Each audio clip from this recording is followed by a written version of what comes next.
معانا الإعلامية بثينة كامل. ازيك يا بثينة؟ الو. ايوه يا اماني. عاملة ايه؟ والله انت فين دلوقتي في اللحظة دي؟ انا جوه البهو بتاع التلفزيون.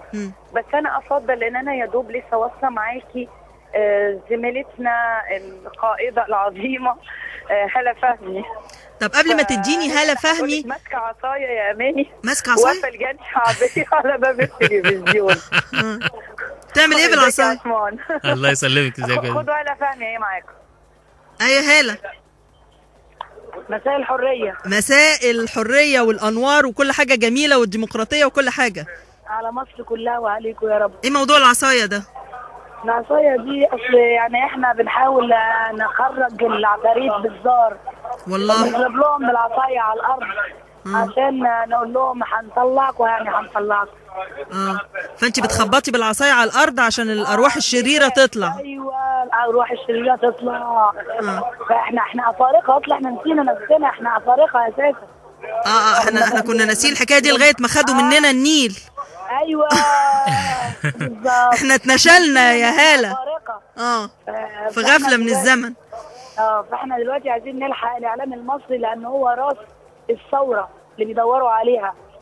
وطول ما الاعلام المصري بيحكموا فسده، كل مصر شاهده على فسادهم، على ارتكابهم الجرائم في حق الشهداء على الهوى. فيعني الاعلام لغايه دلوقتي بيخدم الثوره المضاده، يعني ده معناها ان الفاسدين والنظام الفاسد لسه موجود وبيحكم البلد، حاسين ان حسني مبارك موجود. فطول ما الاعلام المصري مش في ايدينا، مش في ايد الشعب المصري، يبقى حسني مبارك لسه بيحكم البلد. طيب فيما يختص بالاعلام، انا حاسه يا هاله انه مفيش اتحاد شويه. يعني انا في مسميات كتيره. يعني انا اسمع اعلاميين ضد الفساد، واسمع مش عارف الاعلاميين الايه، يعني في جبهات كده كتيره. ليه مش متوحدين كلكم في جبهه واحده؟ ما تنسيش ان دي ثوره شعب. طب ومال؟ ثوره شعب، يعني عشان تجمعي 42,000 موظف في فكره واحده صعب. لا انا بتكلمش على ال 42,000 موظف، انا بتكلم على الاعلاميين المذيعين والمخرجين يعني انت عارفه المهنيين. يعني احنا عملنا التجميع دي من خلال اعلان نقابه الاذاعيين، اذاعه وتلفزيون، وبنجمع دلوقتي الاستمارات من كل الاذاعيين. وكلمه اذاعيين دي تخص كل من يعمل مهنيا في الاذاعه والتلفزيون، في المسموع والمرئي. قولي لي، اللي واخدين اجازات بدون مرتب زي حالاتي انا وعثمان ومجدي كده ينفعوا ولا ما ينفعوا؟ احنا عايزين نعمل جبهه اسمها مذيعين على المعاش.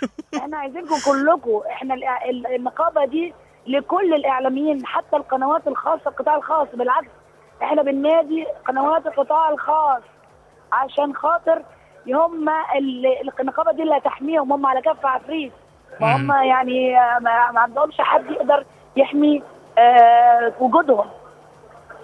هلا قولي لي الموضوع وصل لايه في اتحاد الاذاعه والتلفزيون؟ احنا دلوقتي عملنا اضراب يوم الثلاث عن الطعام، 6 مننا، وجم الجيش قعدوا ينورونا مناورات حربيه شديده جدا، ولغايه ما وعدوا وعود كاذبه بان هيشيلوا القيادات. ما حصلش. على يوم الاحد قالوا لنا يوم الاحد هنشيل القيادات، ما حصلش. احنا ابتدينا اعتصامنا من اول يوم الاحد، وبادين اضراب عن الطعام من امبارح بالليل. 10 مننا مادين عن الطعام. عددكم قد ايه يا هاله؟ عددكم قد ايه؟ المضربين ولا المعتصمين؟ كله كله على بعضه. عددنا تقريبا وصل ل 700-800. طب انتوا جوه مبنى التلفزيون؟ احنا كنا لغايه من 5 ساعات كده كنا جوه مبنى التلفزيون.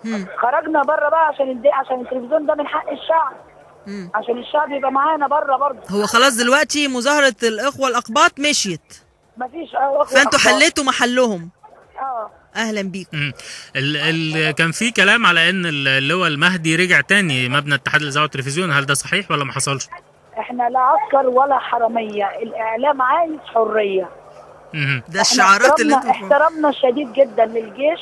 الجيش وجوده في التلفزيون يحمينا مش اكتر، لكن يتحكم فينا ويحط لنا قيادات ده مش مقبول من قبل الاعلاميين على الاطلاق. ايوه بس يا هاله كده في تعارض في المطالبات، لان انا اعرف ان في مجموعه تانية طلبت بعوده. انا هقول لك ليه يا امان. عشان طارق المهدي وعدهم وعد مش حقيقي بانه هيعمل لائحه ايه اللي هيعملها دلوقتي؟ الجيش ازاي يعمل لائحه للتلفزيون المصري؟ ده احنا عندنا ميغا دي خلعت الخطيئه، دي عايزه لها مؤسسه عشان تعمل لها لائحه. طب انت متخيله انه هذه اللي انت بتوصفيها انها ميغا بجرة قلم كده تتشال كل القيادات في يوم واحد؟ ده مش صعب شويه؟ احنا قطاع الاخبار من كذا سنه ايام محمد الوكيل مشي 3 شهور من غير وجود قياده. على فكره احنا شغالين، القيادات دي كانت محطوطه عشان تسرق بس، القيادات دي مش كانت بتصير اعمال ولا كانت بتنتج ولا كانت بتعمل اعلان. القيادات اللي موجوده عندنا في كل القطاعات كانت معينه للسرقه والنهب. معلش مش عايزين نعمم يا هلا لان ده اتهام خطير، اتهام بالسرقه ده اتهام خطير. يعني انتوا مش متخيلين مسبيرو مليان حراميه ازاي. ما حدش يعرف الحكايه دي. لا هو طبعا في فساد كبير اللي عندنا. وبعدين احنا بنشكل وجدان المجتمع، ازاي فاسدين يشكلوا وجدان المجتمع ازاي؟ كويس. طب برضو خليني يا هلا معاكي، يعني دلوقتي لو قلنا ان القيادات دي مشيت بما فيهم، انا عارف طبعا الدكتور الشريف من الناس اللي مطلوب انها تبتعد، شرعيته منتهيه من يوم ما مشي احمد شفيق. طيب هل انتوا عملتوا زي مثلا شباب الثوره، ائتلاف شباب الثوره قدم للمجلس العسكري لائحه بمجموعه من الناس يختار منهم رئيس الوزاره، هل انتوا عاملين ده؟ احنا عملنا ده واحنا مقدمينه للدكتور عصام شرف. المفروض الدكتور عصام شرف هو المسؤول عن هيئه الاذاعه والتلفزيون مش القوات المسلحه.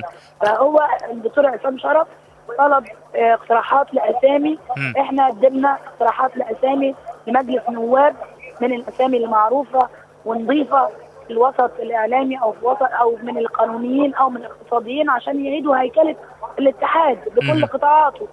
وبرضه قاصدين اسامي لقيادات القطاعات من الناس الشريفه النظيفه اللي احنا عارفينهم، يعني احنا عارفين اللي مننا وفينا. اقدر اخد اسماء ولا ما تحبيش تقوليها؟ لا انا ما عنديش فكره عن كل الاسماء لان مش انا اللي مقدمه الورق ده، في زملاء هم اللي مقدمين الاقتراحات دي بالاتفاق معاهم كلهم. طب خليني برضو معاكي عشان ننقل الصورة للناس، زميلتنا المذيعة الإعلامية هالة فهمي، امتى يعني حاطين ديدلاين مثلا لطلباتكم دي؟ لو ما اتنفذتش هتصعدوا ايه شكل التصعيد من وجهة نظركم، ولا هنفضل مضربين وبس؟ لا لازم هنصعدها واحدة ورا الثانية. اولا القنوات كلها بتسجل دلوقتي، احنا بره عشان كده. بكرة هنبتدي الاعتصام بره المبنى، وكل الشباب ثورة 25 والشعب هيقف معانا، لان طول ما هم بيمطلوا كده هم بيمطلوا عشان يغلوشوا على اللي هيحصل في الدستور، وعشان احنا عارفين ان احنا عايزين نقول لا للتعديلات ودستور جديد. فهم بيمنعونا من ان احنا نمسك الهوا عشان ما نقولش كده. طب انتوا يوم السبت هتروحوا تصوتوا ولا هتبقوا في المظاهرة ولا هتعملوا ايه؟ لا هنصوت بلا طبعا، كلنا هنصوت بلا، وهنخلي الناس اللي في شوارعنا كلها تصوت بلا. هالة فهمي الحقيقة متقدة الحماس دائما، أنا بشكرك جدا ودايما هنبقى متابعينك في ميدان التحرير. شكرا ليكي.